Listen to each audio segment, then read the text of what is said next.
Hi, everybody. In this presentation, we're going to briefly go over some hot topics that are being focused on in the field of forensic psychology and also the field of psych and law more broadly defined. We'll talk about the different areas of study, some of the research tracks within this very broad field, and we'll also highlight some resources that you can pull from to learn more information as it pertains to this area of study. On this slide, you will notice headlines that should look pretty familiar to you because they've made quite a splash during the recent months. And so in the top left corner, there's a story about an 11-year-old child who was arrested after refusing to stand for the Pledge of Allegiance. In the middle of the slide, you'll see a news story pulled from the headlines of a woman who at the time was an underage sex trafficking victim who was being forced to prostitute herself for money. At the time, she was being attacked and she wrestled a weapon away from the perpetrator. She fired the weapon. The perpetrator was subsequently killed. And she was sentenced as an adult, not as a child who was a victim and who was in the process of being victimized and trafficked across state lines. She wasn't tried and given those considerations. She was tried as an adult and sentenced to decades. And she was recently freed.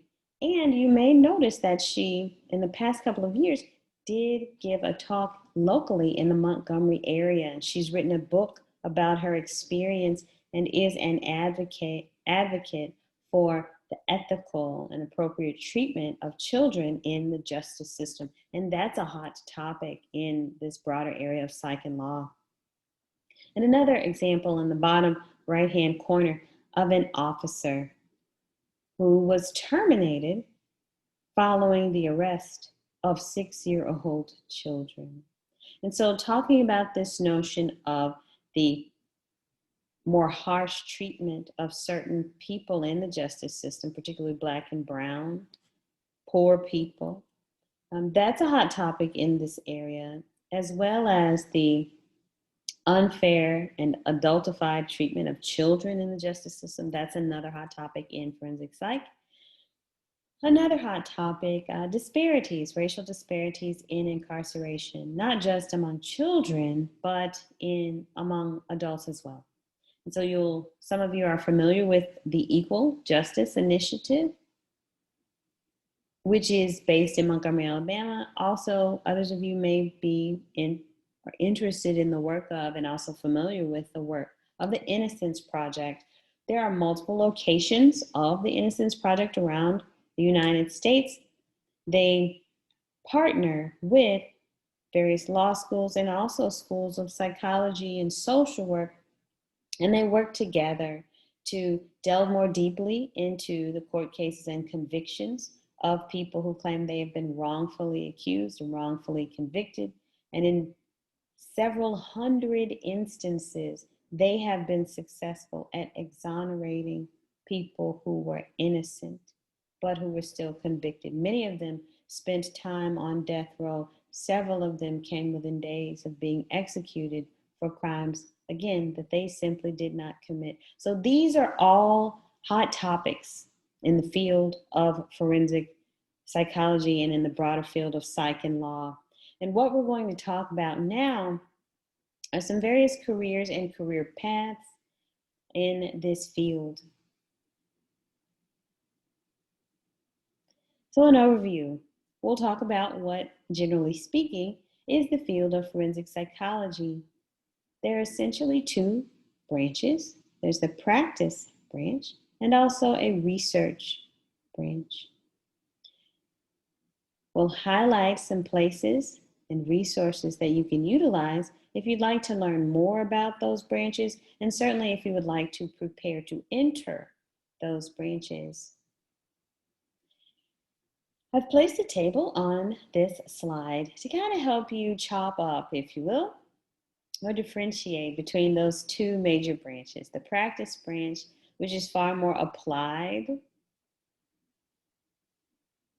and the research branch, which is more, I won't say of a pure science, but it is more about cataloging, exploring, using the experimental and sometimes correlational design to delve more deeply into the variables that are significantly impacting things like sentencing, things like convictions, treatment in the system, court cases, what types of variables impact juridic decision making or judicial decision making, those types of things. So if you like, you can hit pause and look more closely at the table before we move on to the next slide.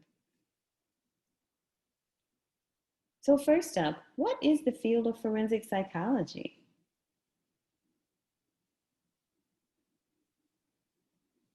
You may choose to hit pause at this moment and to check out this YouTube video. Some of you hopefully are familiar with the American Psychological Association. They have a wonderful website that has a myriad of very helpful resources on it. And you will find this YouTube video is facilitated through APA. And essentially it gives you a video version of an introduction to this very broad and expansive field of forensic psychology or psych and law. Here's a great quote from, again, the APA website. Forensic psychology is the professional practice by psychologists within the areas of clinical psych, counseling psych, school psych, or another specialty recognized by the American Psychological Association when they are engaged as experts and represent themselves as such, in an activity primarily intended to provide professional psychological expertise to the judicial system. So you notice that's a very expansive definition, and it's quite the umbrella because under it, you can fit clinical psych, you can fit counseling psych, school psych, forensic psych. Now you're seeing more and more programs that offer degrees in the area of forensic psych, social psychology, health psychology. You can come from many of the different backgrounds within psychology to this point where you're studying topics related to the judicial system, broadly defined. Some of the scientific and theoretical knowledge that are integral to this area are specialized knowledge for the practice of forensic psychology in 3 different areas. Those areas would be clinical psych, forensic psych, and legal psych. And so with regard to clinical psych, here you're focusing on the diagnosis, the treatment, the behavioral patterns associated with, the evaluation associated with and necessary for categorization and diagnosis and treatment protocols and recommendations, et cetera. So clinical psych is a very expansive area, but those are some points related to clinical psych beside number 1. In terms of forensic psych, under this broad area, a person could have expertise in one or more of the following: different response sets or ways of answering questions that may or may not lead to more valid and reliable answers from victims or witnesses or even perpetrators. Forensic ethics, tools and techniques for assessing symptoms and capacities relevant to legal questions. And then the third area, legal. Here, we're looking at knowledge of the law and the legal system. So a person wouldn't necessarily have to have a JD. They could have a master's in legal science, if you will, or they could be a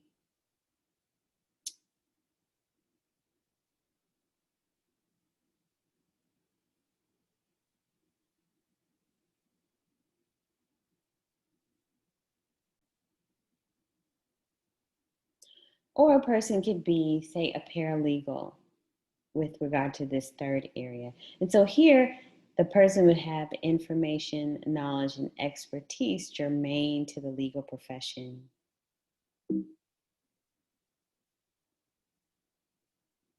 What are some of the problems that a person could address who's working in this practice branch of forensic psychology? And again, we're talking about a pretty broad and expansive area. So the types of problems and questions are typically divided in two main categories: civil law and also criminal law. And with civil law, here you're essentially looking at people who may be suing or having certain allegations against other people, or again, individuals who may be wanting to, say, sue or allege wrongdoing by a company or some type of an organization or club or something like that. With criminal law, there you're talking about people who are involved in delinquency proceedings, who are being prosecuted, if you will, by the state or the federal government. So those two broad areas are the two areas where the legal issues can be categorized. The populations that forensic psychologists serve really, again, run the gamut. Here, you're not just talking about people who may or may not have perpetrated a crime. You also may be talking about people who are working with that population, right? So people who are in legal or administrative populations, you're talking about judges or attorneys, officers, firemen, etc. In which major, minor, and also graduate degree programs should somebody study if they want to enter the practice branch of forensic psychology? Well, typically you want to major in psychology. In terms of a minor, if you chose to have one, that could be in criminal justice, you'd be well served, or criminology, or the law, if you're at a university that offers that specialization, or forensics. In terms of a graduate degree program, clinical psych or counseling psych, both of those would give you excellent foundational knowledge that's readily applicable to this area of study. Also, forensic psychology. But remember, while this talk is geared toward people who are enrolled in a psychology class, it is not the case that only psychologists who have a formal training and background in psychology would be well suited for a career in forensic psychology. So remember, you could totally get a law degree or a master's in law, a JD. You could be a paralegal. You could be a social worker who also is involved in evaluation and working with that particular population, helping them get connected with certain social services that best serve them, etc. So with this, remember, these are general suggestions, but they are not restrictive. In terms of a licensing agency, yes, and there are developments in this area. So when the area was first formalized, there were not any forensic psychology programs. People had to get formal training in, say, clinical, and then when it came time for them to do their internships after they finished their coursework, and as they say were working on their dissertations or finishing those up, they would have a specialization with regard to that internship that would allow them to really further develop those skills and that knowledge. So, but now, more recently, there are these developments in formally established licensing agencies, such as the American Board of Professional Psychology, with a specific emphasis in forensic psych. If you are interested in pursuing a career in this practice branch of forensic psych, the total time spent if you were to go straight through to a doctorate would be about 10 years. So you're looking at around 4 years for a bachelor's, maybe 2 to 3 years for a master's, maybe 3 to 4 years for a PhD. So you're looking at about 10 years in terms of prep work if you were to go straight through and get the doctorate. Now let's switch gears and talk a bit about the research branch. In which major, minor, and graduate degree program should you study if you're wanting to pursue a career in the research branch of forensic psychology? Well, again, your major likely should be psychology because that will best prepare you for knowledge in whichever area of psychology you choose to pursue that would be then connected to or relevant to, related to forensic psych. For example, if you wanted to be a social psychologist who works in forensic psych, or if you wanted to be a clinical psychologist who focuses in forensic psych, again, as an undergraduate major, psychology would be your focus. Similar to the practice branch, in terms of a minor, criminal justice or criminology or forensics or social problems, social work. It just really depends on the population you want to work with and what specific jobs you are looking to have in this branch. Similarly, your graduate degree program, it really depends. If you want to work with youth in the juvenile justice system, you might choose social work with an emphasis in mental health, and you might choose as your particular population of study children. Similarly, if you wanted to, say, work with judges and help them work through the different stresses and strains of having a job, for example, that might require them to sentence someone to life or death.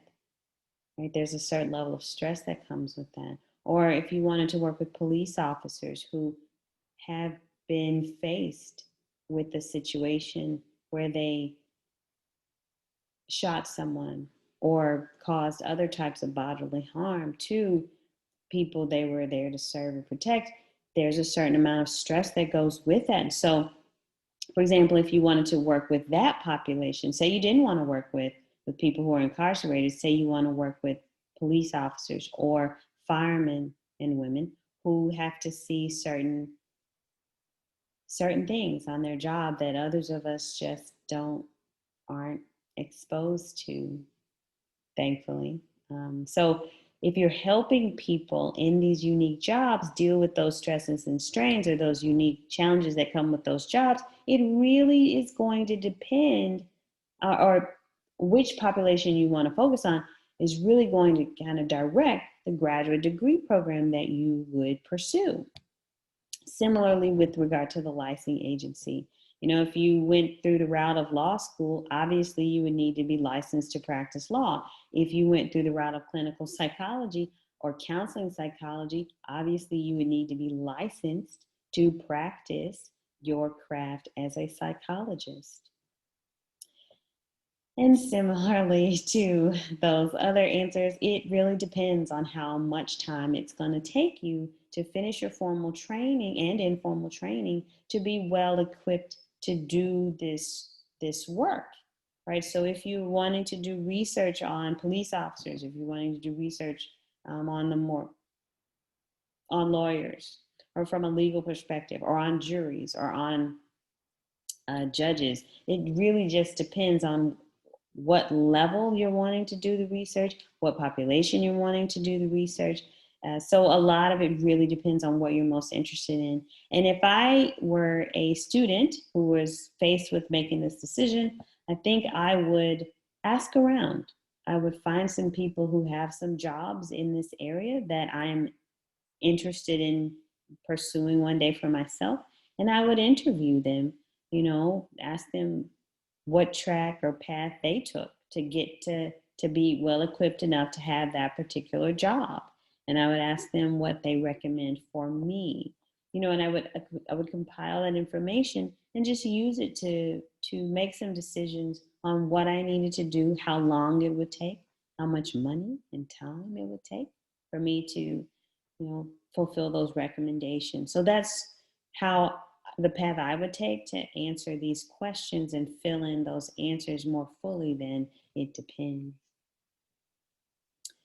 Who are some of the people doing research in this very broad and expansive area of forensic psych?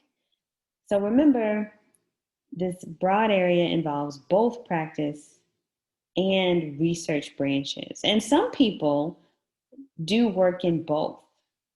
This is a great YouTube video, again, put out through the APA and division, the Psych and Law division. And so you can, if you watch this, press pause and, to head on over to YouTube and watch it. It will introduce you to some career paths that perhaps you hadn't thought about, which is great because you want to be exposed to as much as you can, as early on as you can, because that's going to help you make the best decisions for what you're interested in pursuing.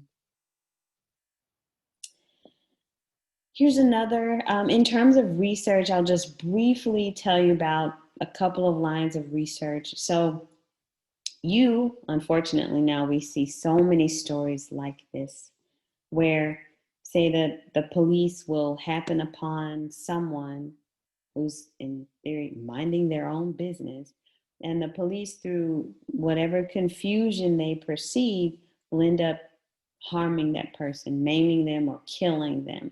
And again, remember, the person in a lot of these instances is minding their own business and not assaulting anyone. They're not breaking any laws.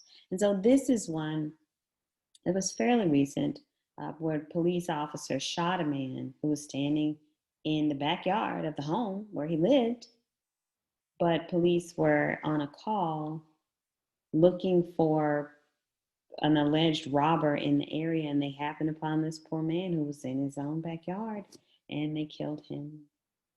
And so as a researcher, you look at instances like this, and there's a myriad of things that you could study, right? You could study, you could look at the published articles and just look at for like race and gender of the officer and see if that seems to make a difference in their likelihood of killing someone. You can look at the race and sex and age of the alleged perpetrator and see if that seems to make a difference in terms of the officer, or in terms of whomever killing them.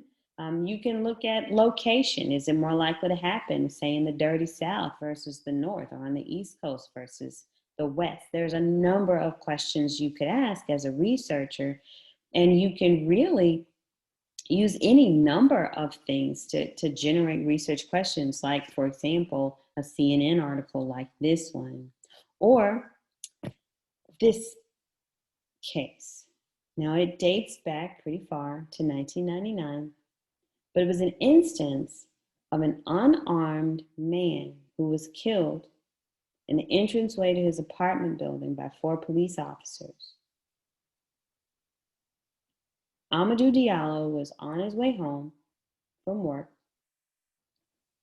when he was entering the entranceway to his building, and he was approached by these 4 undercover police officers who were in plain clothes. They didn't have badges showing or anything, and they approached him. He was startled. He reached for his wallet because he thought they were robbing him. And he pulled out his wallet. They perceived a gun, which he was not holding and did not have on his person. And they shot at him 41 times, and they hit him 19 times. And of course, people were outraged, and they were like, how is it that you perceive so much of a threat when you were the threat?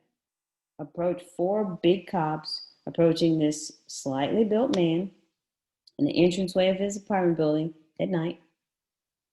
And he pulls out his wallet because he's thinking he's about to get robbed by these big burly guys who are all armed. And they perceived a gun. They killed him. Nobody did any time. And honestly, I was in graduate school at the time, and I thought, gosh, I wonder, what was going through those cops' minds? Is there a way, perhaps, to vary the facial expression of the person holding the wallet? Is there a way to manipulate different components of this event to really explore more about the various variables that were at play in the situation? So I won't go into a lot of detail, but I'll just tell you that's one way, again, looking at the headlines to generate research questions and then to develop different methodologies and different sampling procedures to really explore these types of instances so that we can better understand them and prayerfully increase the likelihood that they will not keep happening. And that's one paper that I published on that topic. Another paper, I also was working with another set of students and some colleagues at the University of Southern Mississippi and also Vanderbilt. And we were looking at millennials and seeing if you see the same biases in millennials as you do in, say, baby boomers and Generation X, because we want to know, what are the differences? Is there change coming around the corner? So we were looking at that and some other variables. We found some really cool effects. So if you're interested in that, again, this is some of the research that's going on in this very broad and expansive area. And if you take a look at some of those videos, those YouTube videos that I linked earlier on, you'll get a chance to be exposed to some other researchers and their work. Some other places that you can find out information on this broad area: the practice branch, also the research branch, and on accredited graduate programs and career info. The APA.org Division 41, which focuses on psych and law. That's a great website and a great resource. Also, APA does periodically publish reports on the accredited programs and what particular emphases they have, and other information about the programs like GPA or GRE requirements and cutoffs and things like that. So if you are so inclined, I definitely encourage you to look up apa.org, particularly Division 41, and also this particular publication by the APA. So to recap, we did talk a little bit about hot topics in the area. We also talked about the two branches of forensic psychology, those being practice and research. We highlighted some research that was generated and that stemmed from some of those really unfortunate headlines that disturb us so much and move us to action. And there's a lot of different ways to try to contribute to a solution. And research and, of course, practice are just two of the ways within forensic psychology that we can try to do some good, if you will. But yes, so in terms of practice, we talked about scientific and theoretical knowledge that are germane to the area. We talked about some of the problems that the area addresses, the populations that the psychologists can serve, as well as major, minor, and graduate degree info. We talked about similar concepts as those related to the research branch. And then finally, we highlighted some of the resources you can now pull from and where to find them so that you can learn more information and map out a career plan if you are so inclined. Of course, if you have any questions, I encourage you to reach out. Your faculty here in the department are a wealth of information, and we are happy to give you the information that we have and also help you find additional information that will place you in the best possible position of being well prepared for the career choice that you're making. Thanks very much for watching the video. And of course, let me know if you have any questions. I'll put my contact info below this video. Thanks, everybody.